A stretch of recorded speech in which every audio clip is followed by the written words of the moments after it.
So, welcome everyone. Good to see you all. Tonight, we are continuing with our study of the Nectar of Devotion. And tonight we will be covering chapter 13 of the Nectar of Devotion. If you have any questions or any comments as we go, then please ask. So chapter 13 is called the 5 potent forms of devotional service. So as we know, Krishna says in Bhagavad Gita, surrender unto me. The verse before, he says, surrender unto him in 4 ways. And then those 4 ways are taken by Prahlad Maharaj in the 7th canto of the Bhagavatam and expanded into 9 items of bhakti, which are famous. And then from the 9 items of bhakti, they are expanded by Rupa Goswami into 64 items of bhakti, which is what we're studying at this point in time in the Nectar of Devotion. And after mentioning 59 items, the last 5, which make up the 64, they are somewhat repetitions of the previous 59. In other words, they're taken out of that list of 59. And the reason that they're repeated, apparently repeated, is to emphasize their extraordinary potency. That's why this chapter is called the 5 potent forms of devotional service. In other words, these 5 are considered the most potent forms of devotional service. That's why they're repeated again at the end in the item of 64, and that's why they're considered to be superlative or the most important of all the items of bhakti. So tonight we'll cover chapter 13, and we'll go through those 5 potent items of bhakti. And if you have any questions or comments as we go, then please ask. So Nectar of Devotion is a summary study of the Bhakti-rasmrta-sindhu, which is Rupa Goswami's book, which is one of the most important books in our sampradaya, in our tradition. And Prabhupada's summary study in the Nectar of Devotion, which in ISKCON is considered to be one of the most important books, if not the most important book. So the Nectar of Devotion is the commentary on summary study of Bhakti-rasmrta-sindhu.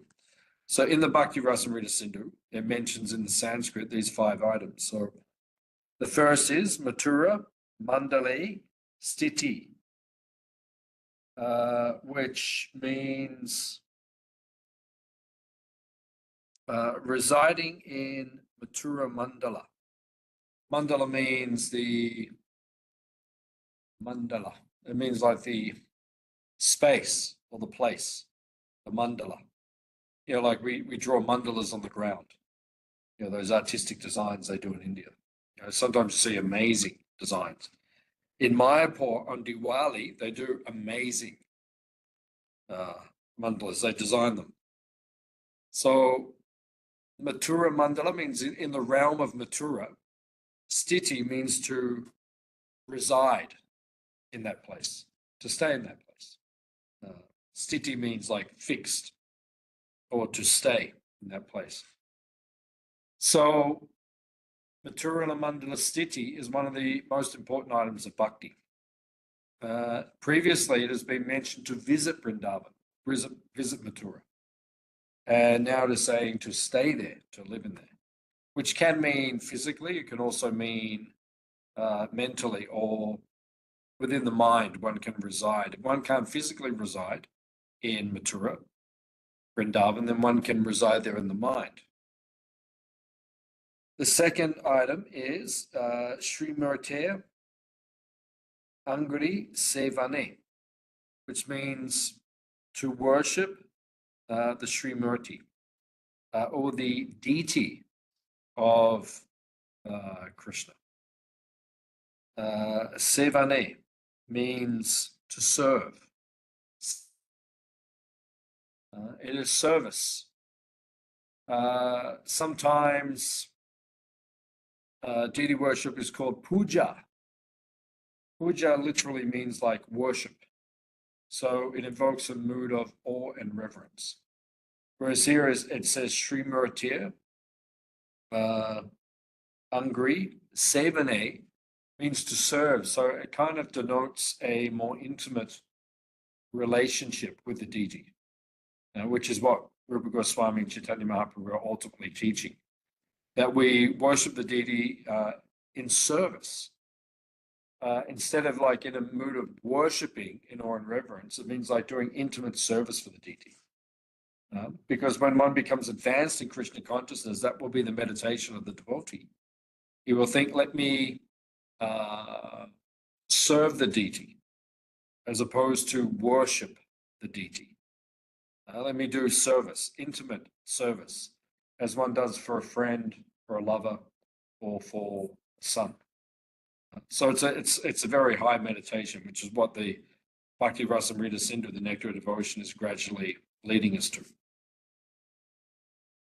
The third item is hearing the Srimad Bhagavatam, Sri Bhagavat Artha Swado, which means hearing the Srimad Bhagavatam. Now, we know the Srimad Bhagavatam is considered to be the final authority in the Vedic literatures. Last night in Melbourne, we were teaching from chapter 8 of the Madhya Lila, which is called Ramananda Samvad, or the talks between Ramananda Roy and Chaitanya Mahaprabhu, which is considered to be one of the most intimate sections of our philosophy, of our teachings. So it's a very deep conversation between Chaitanya Mahaprabhu and Ramananda Roy. So Lord Chaitanya was asking questions to Ramananda Roy. He asked a series of questions. And it's interesting, one thing I noticed is that in the purport, Prabhupada was quoting references, which I believe would have been quoted by the commentary, would have been taken from the commentary of his Guru Maharaj, Bhaktisiddhanta Saraswati. And for nearly every question that Lord Chaitanya asks, and the answer that Ramananda Roy gives, in the purport, Prabhupada quotes a verse from the Srimad Bhagavatam, which supports the particular answer that Ramananda Roy gives. So we can say, well, Ramananda Roy's answer can be referenced in the Srimad Bhagavatam. So this shows the supreme position or the supreme authority of the Bhagavatam amongst all the Vedic literatures. So Chaitanya Mahaprabhu considered it to be the topmost of the Vedic literatures. So it is considered to be one of the most important items of bhakti to study.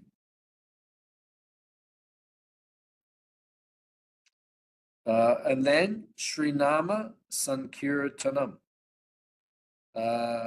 chanting the Hare Krishna mantra. Srinam Sankirtanam.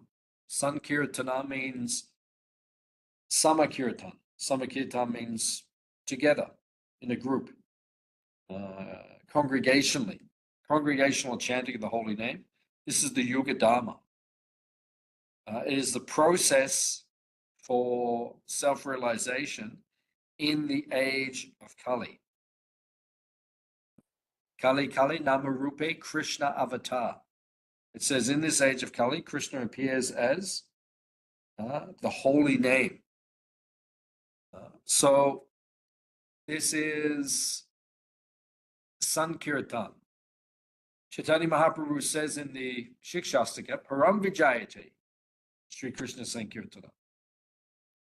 This Sankirtan process, or the process of congregationally chanting with devotees, just like today I was in Geelong. and I had my car got serviced. So my car got serviced in, for those of us who know Geelong, like Nissan's near West Fine Street. So I had to go to Warren Ponds. So, and the driver who normally takes us to where we need to go, he wasn't available, so I walked. And then it took, like about an hour to walk from that place to Warren Ponds. So, and then on the way, I was chanting to myself because, just walking. So I was chanting, Nitai Gauranga, Nitai Gauranga, different things. And then I thought to myself, wouldn't it be nice to have a group of devotees right now? We could do Sankirtan, because it's more relishable when you're with others chanting the holy names of Krishna.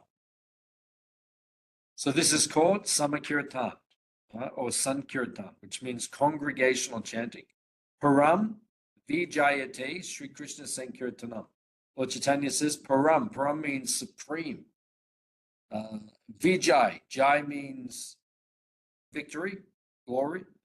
Vijay means like extreme victory or very victorious. Param Vijayate means like complete victory. Like an emperor who just conquers the world. It means like that. So Chaitanya Mahaprabhu is saying Param Vijayate Sri Krishna Sankirtana. The congregational chanting of the holy names will conquer everything. It is the process. Harinam, Harinam, Harinam, Eva Kevalam, Kalo Nasjeva, Nasjeva, Nasjeva Gitya Anyata. As Chaitanya Mahaprabhu quotes, or his guru, Ishwara Puri quotes, there is no other way, there is no other way, there is no other way in the age of Kali to become self-realized than to chant the holy name, to chant the holy name, to chant the holy name of the Lord. So that is the process of self-realization. So it's given here, Sankirtana, chanting the holy names of Krishna. And the fifth item of bhakti is called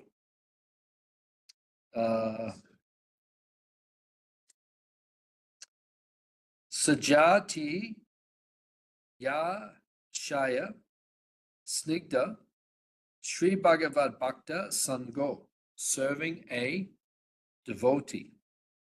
It means, literally it means serving with affection. If we break down the actual Sanskrit, it means with affection. Because if affection is not there, the service is not relishable for the person receiving the service and the person giving the service. There must be affection within the service. And it says Bhagavata, the devotee is known as a Bhagavat. A Bhagavat means an exalted personality. And actually, in his commentary on this, Jiva Goswami says specifically when it says we should associate with devotees, specifically it means with advanced devotees, specifically. We associate with all devotees equals and we give mercy to those less advanced, but to advance in Krishna consciousness, we especially need to associate with those who are more advanced than us, especially, because that will aid or assist our bhakti, our advancement more than anything else. And we were explaining to the devotees yesterday, I think, that you can only advance as much according to the association that you receive. In other words, the level of association. Like if you associate with someone very advanced, you can potentially become that advanced. And for all of us, we're fortunate because we get to associate with Prabhupada himself in the form of his teachings, his books, which Prabhupada says is even better than me. By associating with Prabhupada in his books, we get that opportunity that we can associate with a Bhagavat, a very advanced devotee, and that can lift us to the highest level of Krishna consciousness. So these are the 5 most important items of bhakti, 5 most potent items of bhakti. So on page 109, Srila Prabhupada states that these practices are so potent that a small attachment for any of these 5 items can arouse devotional ecstasy even in a neophyte. It's a very powerful statement, right? There's so much potency in these 5 items, even for someone who's neophyte, which means has not attained the platform of bhava, which means has not attained the platform of realizing his relationship with Krishna in terms of which rasa one is constitutionally situated in his relationship with Krishna. Even if you haven't attained that level, you can still feel ecstasy by performing these 5 types of bhakti. Even one of them or many of them together or all of them together. Right? You can feel great ecstasy. And that's the power of these 5. So even in a neophyte, it's there. Giriraj Maharaj one time wrote to Prabhupada. It would have been very early, in the 70s. He wrote to Prabhupada and he said, sometimes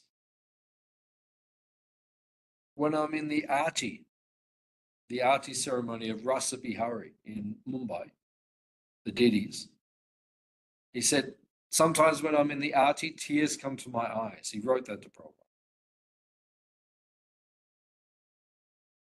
And then Prabhupada said, this is very good. This is natural. This is the effect of when one is advancing in Krishna consciousness. Sometimes one will feel like that. Even though we may be a neophyte devotee, we may not have been practicing for very long, and we may not be very advanced in devotional service, but still we can feel a great amount of ecstasy. Even like symptoms of bhava can come. Sometimes tears can even come to our eyes, or we can feel very profound experiences, even in a neophyte position, even before we realize our relationship with Krishna. That's how powerful and potent these 5 items of bhakti are. So then, it explains devotional ecstasy refers to bhava bhakti. A neophyte in this context refers to one with weak attachment. Thus, even a neophyte devotee with the weak attachment to Krishna can quickly achieve bhava bhakti by practicing any one of these 5 most potent items.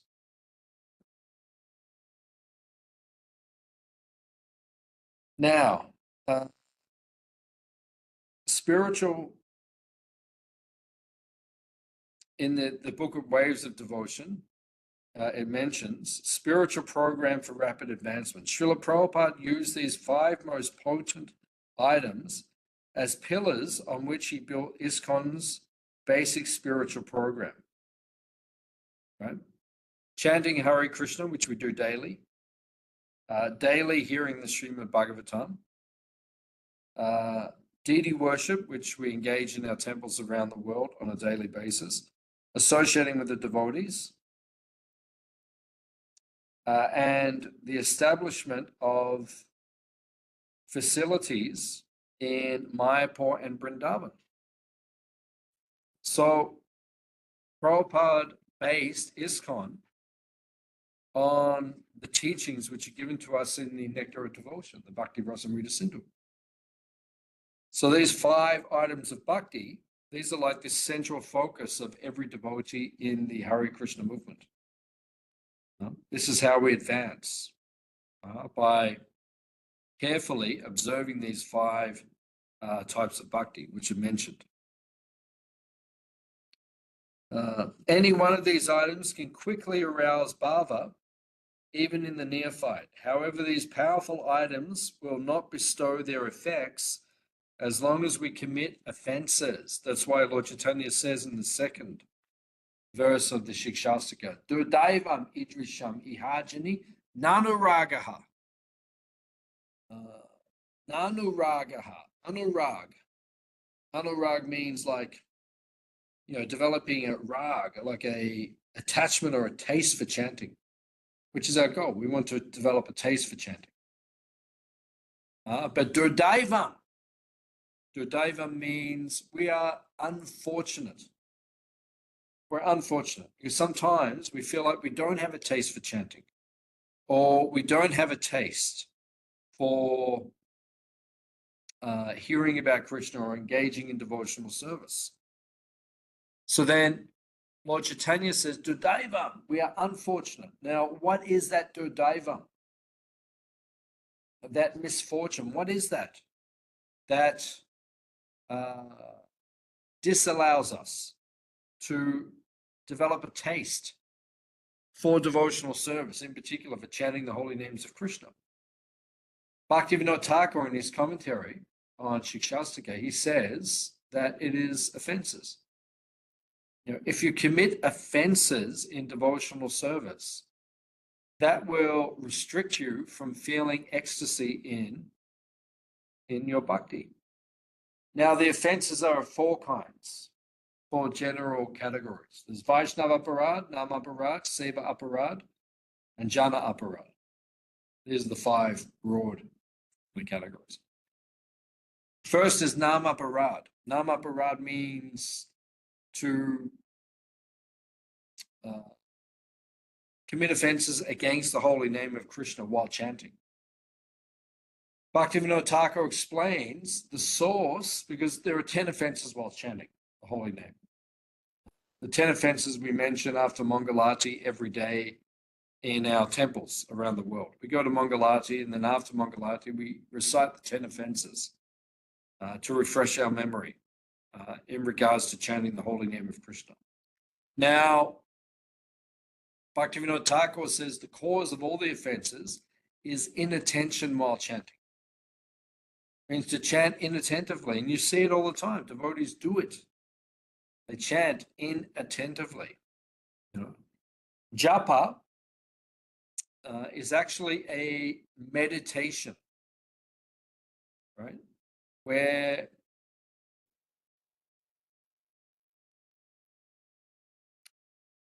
it's a meditation in devotional service, right? It's our meditation. Now, if you go to, say, a Buddhist ashram, for example, someplace, and you see people meditating, it's a very fixed activity. We know when someone's meditating, it's like this, they're concentrating. It's very fixed. Jhana means meditation. Sometimes when you see devotees chanting the Hare Krishna mantra, it's not like that at all. Right? It's not like a real deep meditation. It's inattentive chanting. And inattentive chanting will lead you to commit offenses in devotional service.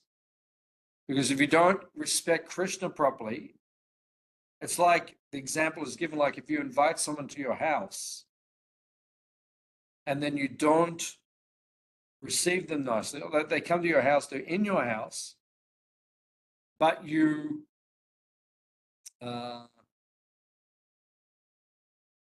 don't receive them. Ignore them. You go to another room, or like it's very strange, and the person will feel, why did you invite me? Right? You're not associating with me. You don't want me here. Convenience to you. So if we chant the holy name of Krishna, Hare Krishna, we invite Radha and Krishna to come and dance on our tongue. But then we're inattentive. It's like we're our mind is somewhere else. It's actually an offense. It's like inviting someone to your home and then not respecting them or honoring them. And so that is the cause of namaparad, the cause of offenses to the holy name. The next category of offense is called Vaishnavaparad. Vaishnavaparad means to offend the devotees of Krishna. If we do that, sadhu ninda means to offend the devotees of Krishna. This will block our advancement because Krishna will withdraw his mercy. We will lose a taste for chanting when he sees we're not honoring and respecting his servants properly. And then it will be very difficult for us to advance in Krishna consciousness. So Vaishnavaparad, we have to be very careful about committing the offenses to devotees. There are actually 6 kinds of offenses to devotees, which are, I can actually find them for you. I've kept them on my phone because sometimes I give class, and while I'm giving class, I remember this point, but then I can't always remember all 6. So I keep the note on my phone. So the 6 types of offenses, they go from less serious to most serious. Less serious is not being happy upon seeing a devotee. So you see a devotee, but you're not happy. That's an offense because devotees think, oh, sometimes you see a devotee, they don't receive you nicely, or they don't take time to smile or talk to you or like that, then you feel a little hurt. So that's an offense. More serious is becoming angry at a devotee. We can only become angry at a devotee when we are a senior to that person. Sometimes you have to become angry with a devotee. Sometimes you have to. So, but you have to be properly situated in the relationship. You have to be the senior personality. Or if a devotee does something really stupid, yeah, you can become angry. That's permissible, but not generally. If there's no real cause and you're angry, that's an offense. The next one is not glorifying the devotee. So you don't glorify the devotee. When the devotee does something very nice, good service, and you don't say anything. That's not.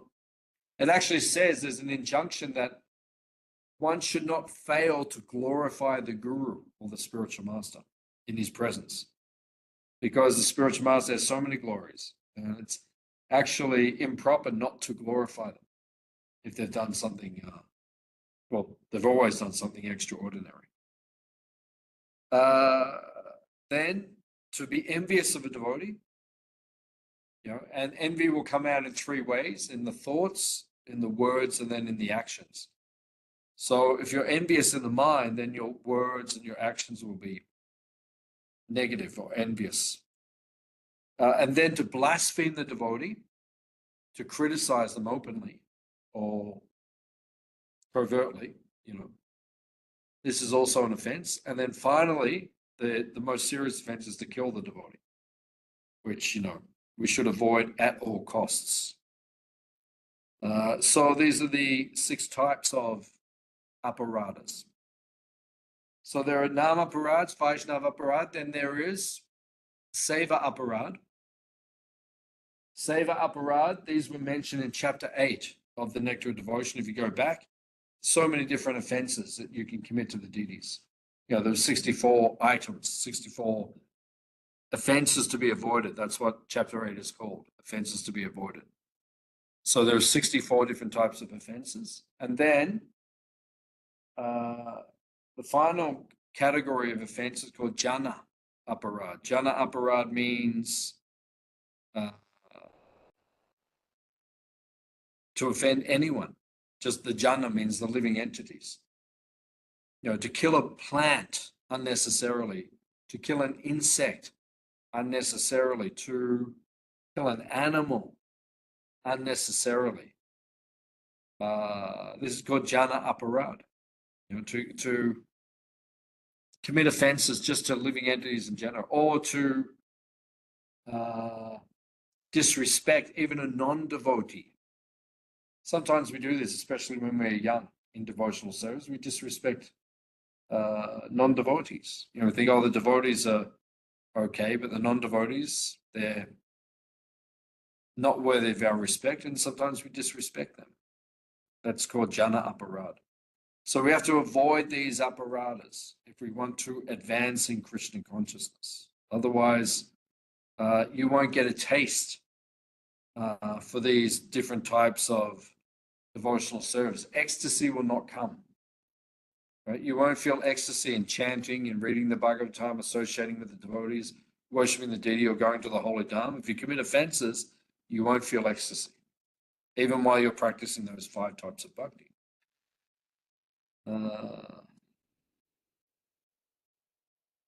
Okay. So now examples will be given how each of the 5 main items of bhakti evokes bhava in the practitioner. So the first item which is spoken about is deity worship, worshipping the deity. Srimurtiya Shradaya Sevan, worshipping the deity with great faith.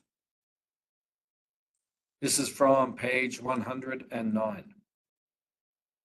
Srila Rupa Goswami composes a beautiful metaphor to illustrate the special efficacy of deity worship. My dear friend, if you still have any desire to enjoy the company of your friends within the material world, then don't look upon the form of Krishna, who is standing on the bank of Keshi Ghat. He is known as Govinda, and his eyes are very enchanting. He is playing upon his flute, and on his head there is a peacock feather, and his whole body is illuminated by the moonlight in the sky. So this verse is stated because it shows the basic principle of deity worship is that the deity is non-different from Krishna. Right? There's no difference between just like there's no difference between Krishna and the holy name. Abhinitva nami namano, which means Krishna and Krishna's name are non-different. One time a devotee is within his name. And Prabhupada was listening.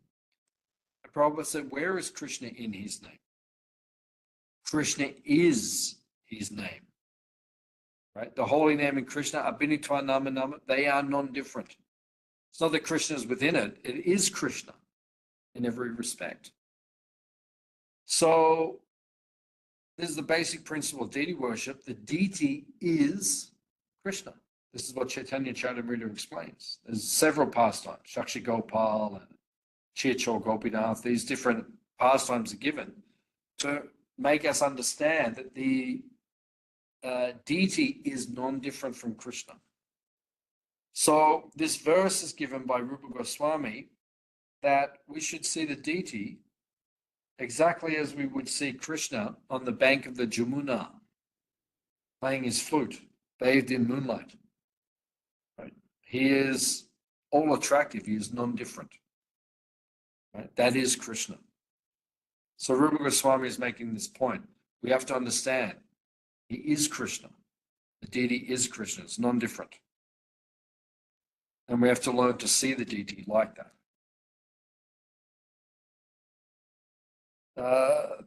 This type of poetic metaphor condemns what it seems to praise and praises what it seems to condemn.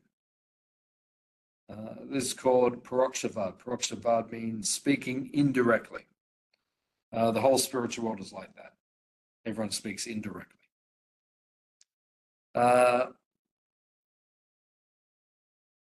Thus, it instructs one to see the beautiful deity of Govinda in Vrindavan and thereby become completely indifferent to the attractions of this material world. So if we actually become attracted to the deity in the temple, we will lose all of our attraction to this material world. And that's why, especially deity worship is said to be for grihastas. Right? Why? Because grihastas are in the bodily concept of life, they are in Maya, and they are attracted to material form. So then why do we worship the deity? So that we become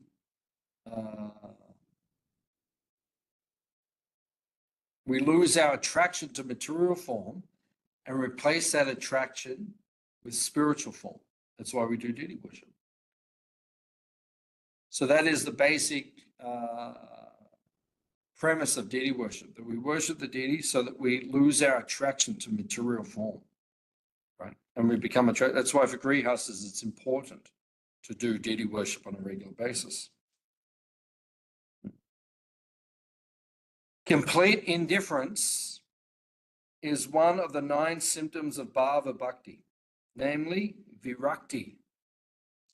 Srila Rupa Goswami thus shows that seeing the deity, especially the Govinda form, can quickly evoke devotional ecstasy bhava, even in a neophyte.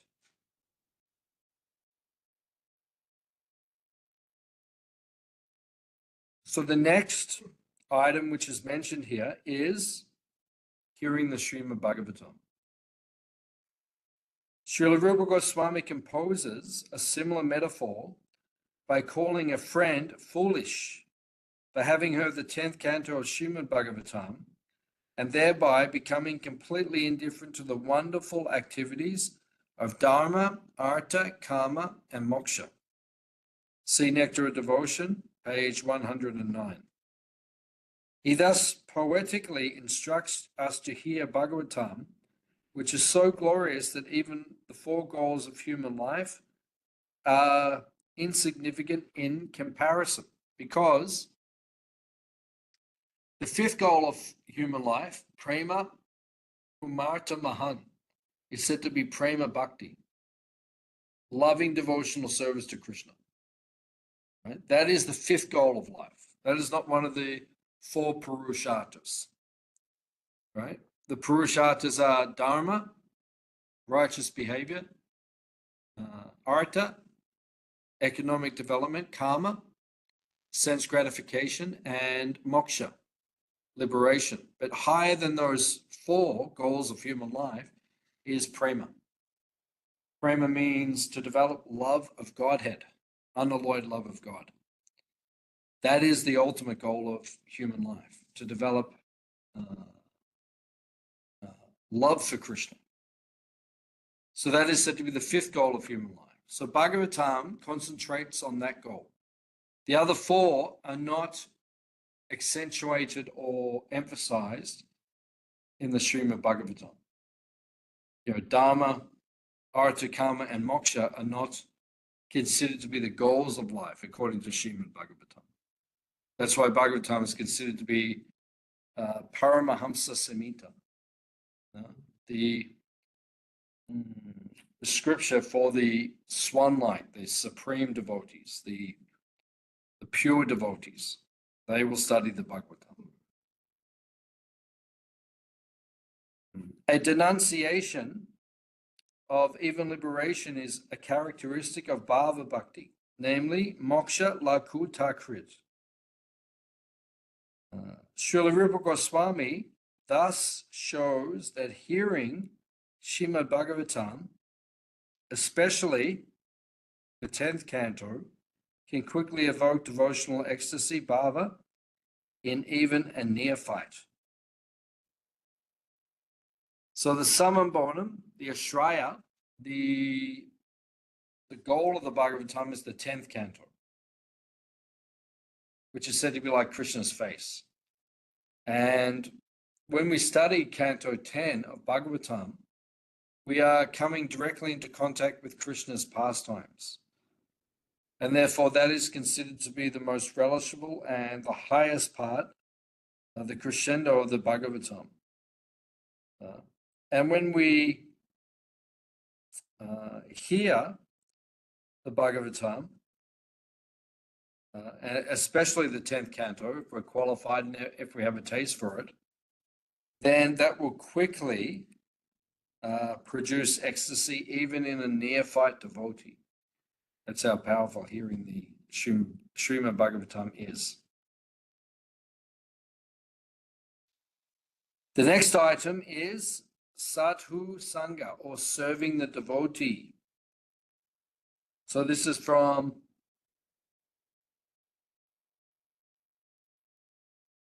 page 110 of the Nectar of Devotion. Srila Rupa Goswami describes the rich devotional sentiments of a devotee in whose heart the Lord has appeared.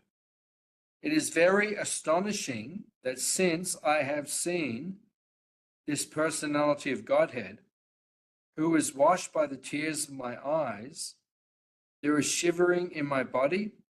He has made me a failure in executing my material duties. Since seeing him, I cannot remain silently at home. I wish to go out to him always.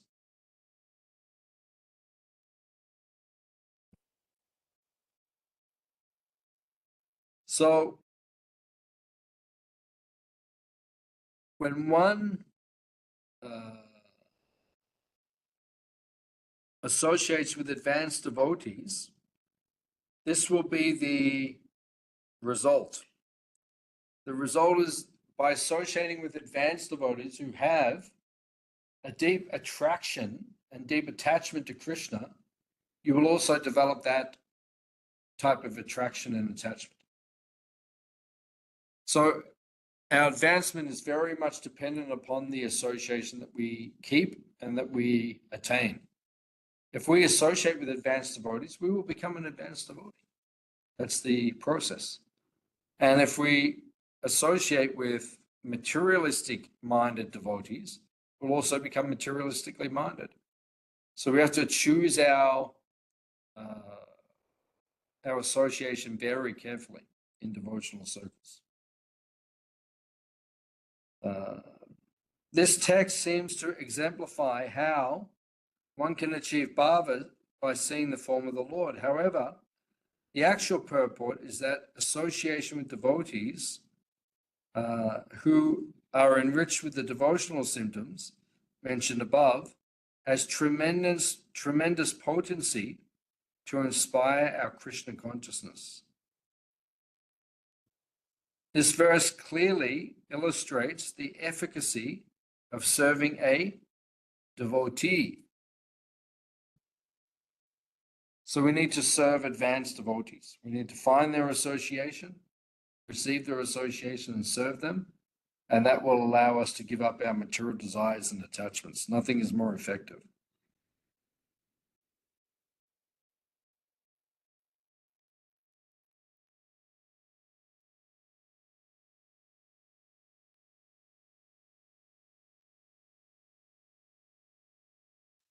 Srila Prabhupada comments, this is also from page 110.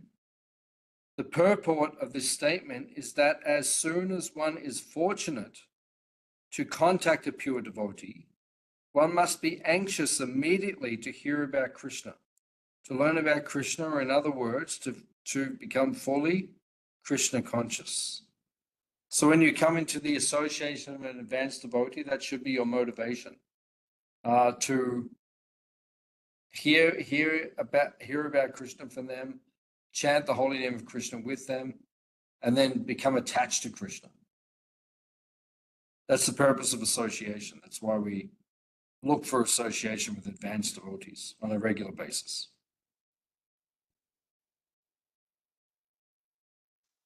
One who associates with advanced devotees will quickly become enriched by symptoms of devotional ecstasy, bhava, such as samutkanta, intense eagerness, and avyarta kalatvam, executing service without a moment wasted. Since seeing him, I cannot remain silently at home. I wish to go out to him always. If simply seeing a devotee can bestow such realizations, certainly one will rapidly achieve genuine ecstasy genuine ecstatic devotion by actually serving a devotee. So find the devotees who have these advanced realizations, serve them, hear from them, and in this way you'll also rapidly advance in your Krishna consciousness. These days, we are so fortunate you can associate practically with any senior or advanced devotee on your phone. You know, like I was listening today as I was traveling. I was listening to various disciples of Prabhupada speak about Prabhupada. Right? So by their association, you also develop, I feel my appreciation of Prabhupada, my attachment to Prabhupada is increasing by the association of advanced devotees. Next is chanting the Hare Krishna mantra. This is from page 110 to 111. It is said that the saints have been able to hear the vibrating strings of the veena in the hands of Narada, who is always singing the glories of Lord Krishna. Once this same sound vibration has entered my ears, and I am always feeling the presence of the Supreme Personality, gradually I am becoming bereft of all attachment for material enjoyment. Prabhupada says this is the way to measure tangibly if we're advancing in Krishna consciousness. If your material desires are becoming less and your spiritual desires are becoming more, that means you're advancing in Krishna consciousness. You know, if our material desires, sometimes it happens, our material desires are increasing. That means we're neglecting our sadhana. You know, because if you practice your sadhana properly, you won't lose your enthusiasm in your devotional service.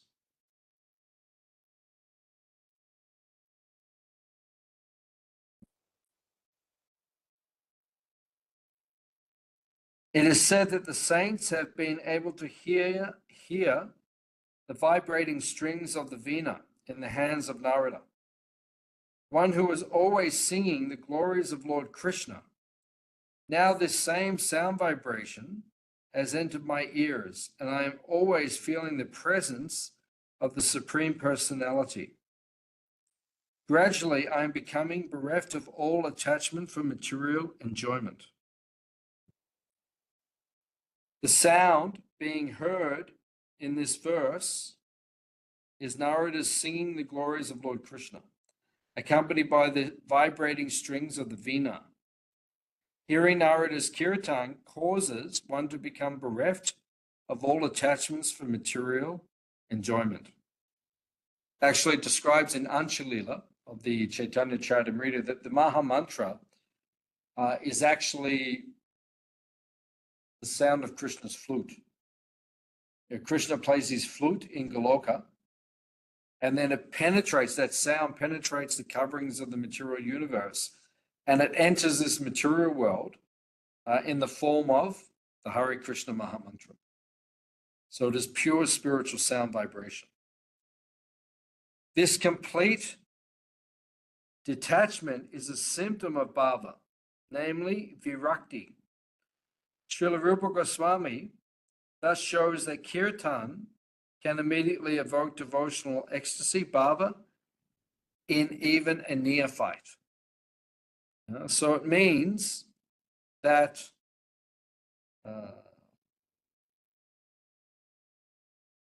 when we chant the holy name of Krishna, virakti means detachment will manifest. There's different words for detachment. One is vairagya, then we have virakti. And vairagya means, it refers to conscientiously or consciously giving up your material desires. You know, sometimes you think, we all think this sometimes, oh, I've got so many material desires, or I'm particularly attached to one particular material thing, you know, sex life or something, you know, chocolate or whatever it is. We have material desires. We're attached. So vairagya means we consciously make an effort to detach ourselves. So we might say, okay, I won't buy chocolate because if I don't have chocolate in my house, I won't eat it. So that's vairagya. But virakti is a higher platform in that one just loses his taste. He just doesn't have a taste for anything in the material world. Jamuna Acharya says, Jamuna Acharya was a great saint, but before becoming a great saint, he was a great king, which, we don't really even understand what it means to be a king, how much material facility you have at your fingertips. So Jamuna Acharya said, when I think of sex life, when back in my previous existence as a king, he said, when I think of it, I spit at the thought. That's virakti. Virakti means just, you just don't have attachment or attraction. Your attraction just disappears. Tujtavat. Yeah. It says the 6 Goswamis of Vrindavan. It says they lost all of their attachment to their government positions, their higher positions in society and their wealth. Tujtavat. Tujta means just like give up. I don't want it anymore. Tujta. There's our Dinabandha Prabhu explains it. So just we lose our attachment. So that's what by chanting the holy name, we should feel that virakti coming. That one day we just get to the point where we're just indifferent to the material energy. Sex life pales in comparison to chanting the holy names of Krishna. All our material attachments and desires, they just evaporate when we chant the holy name properly.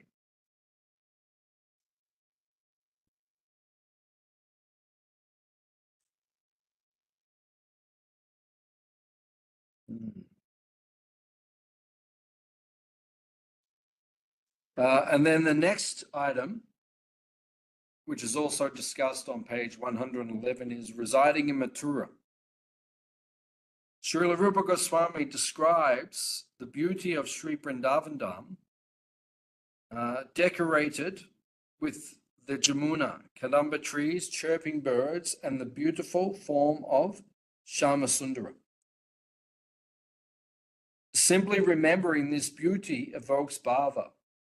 I remember the Lord standing on the bank of the Jamuna River, so beautiful amid the Kadamba trees, where many birds are chirping in the gardens. And these impressions are always giving me transcendental realizations of beauty and bliss. So why do devotees become attracted to residing in Vrindavan or Mathura or Mayapur or Jagannath Puri? Why do devotees become attracted? Because Krishna is there. Caitanya Mahaprabhu is there. The Lord is there. They are the dham. They are the home, the residence of the Lord. So when a devotee resides there, either physically or mentally, or both, then one feels automatically close to Krishna.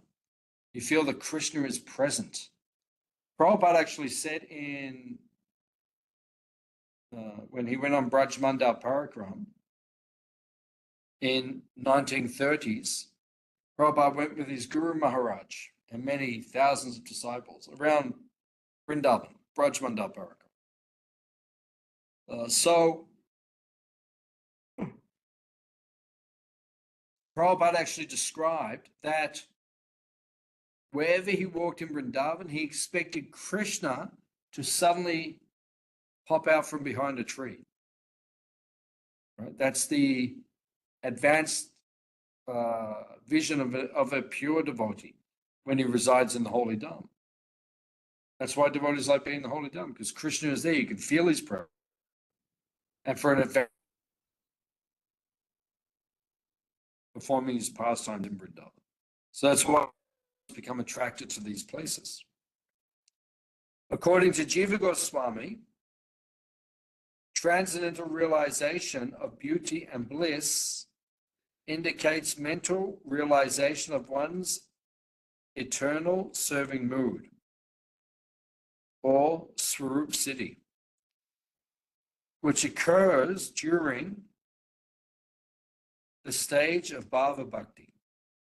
Srila Rupa Goswami thus shows that simply remembering Vrindavan can quickly evoke devotional ecstasy, bhava, in even a neophyte. This is from page 111.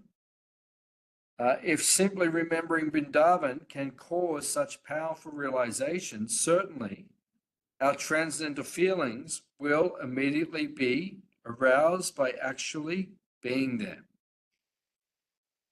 Srila Prabhupada says, such transcendental feelings are aroused immediately and without fail after one arrives in Mathura or Vrindavan. So every devotee, if they've made a little progress in Krishna consciousness, when they go to Vrindavan or Mayapur or Puri, they will feel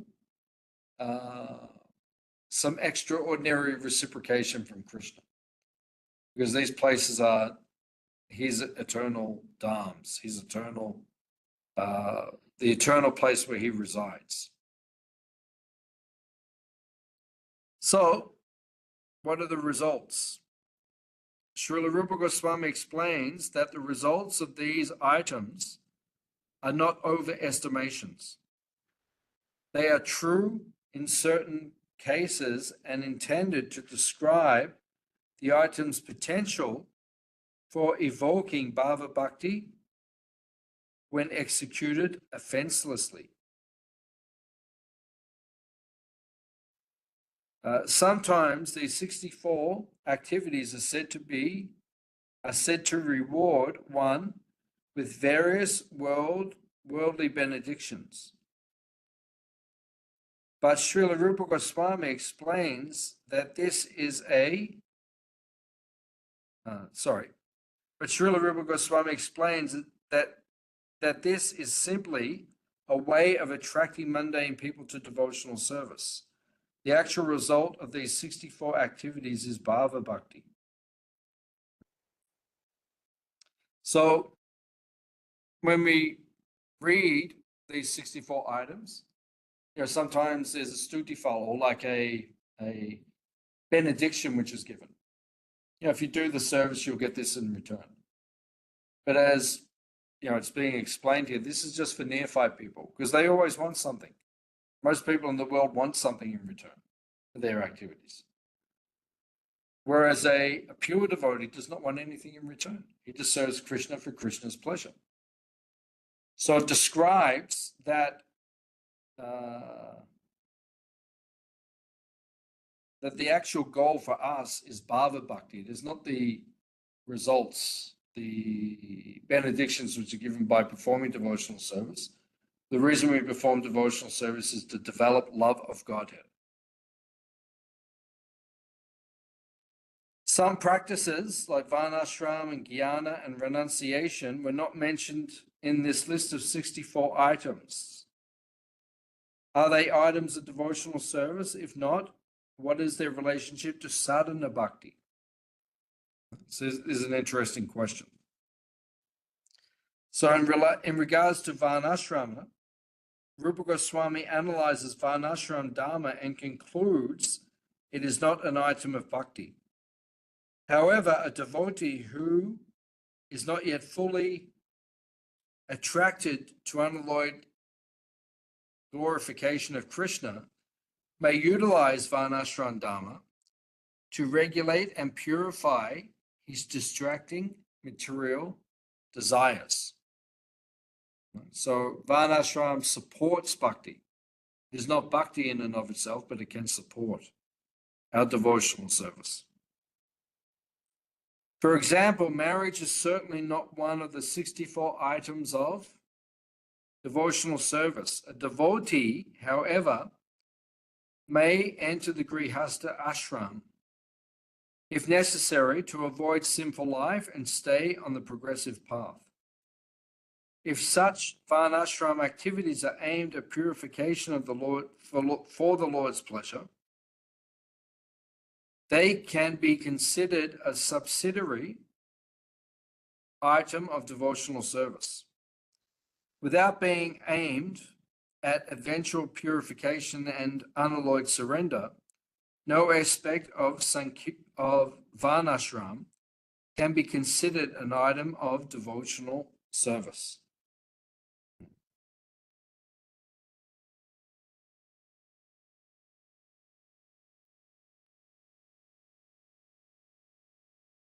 So basically, as it is being mentioned here, all of these material activities in this material world, they are not considered to be items of bhakti. Marriage or having children or getting married or any of these material things, they don't actually evoke love for Krishna. They can support us so that we can develop love for Krishna, but in and of themselves, they are not bhakti. They are not pure devotion.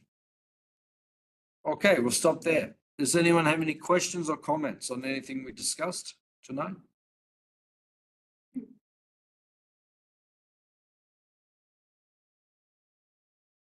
Okay, thank you all.